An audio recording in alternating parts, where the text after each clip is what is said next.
এই জামাই মরে গেছে নাকি? এখন থেকে তুমি আমাদের বাড়িতেই থাকবা।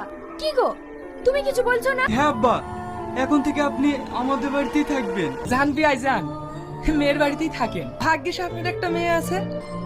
যদি আমারও একটা মেয়ে থাকতো তাহলে হয়তো আমাকেও এখানে থাকতে হতো না। না রে মা, তোকে আর আমাকে নিয়ে ভাবতে হবে না, আমি এখানেই ঠিক আছি। না না, তোমাকে আর এখানে কষ্ট করে থাকতে হবে না। শুধু বাপের কষ্টটাই ভাবলে ভাববে তো, ওটা তোমার বাপ আর এটা শ্বশুর। তোমার বাপকে বৃদ্ধাশ্রমে রেখে গেছে বলে তোমার ভাই বোনের প্রতি রাগ হচ্ছে না? তো তুমি একবার ভেবে দেখো তো, শ্বশুর শাশুড়িকে বৃদ্ধাশ্রমে রেখে গেছে, তোমার বাপের প্রতি যতটা কষ্ট হচ্ছে কোনোদিনই তাদেরকে এই বৃদ্ধাশ্রমে আসতে হতো না। আমি একটা কথা ভেবে পাই না, মেয়েরা তার প্রত্যেককে নিজের বাবা মাকে ভালোবাসে, আর শ্বশুর শাশুড়ি বোঝা। তুমি যদি তোমার শ্বশুর শাশুড়িকে মানিয়ে নিতে পারতে, হয়তো তোমার ভাবিও তোমার বাপকে মানিয়ে নিতে পারতো।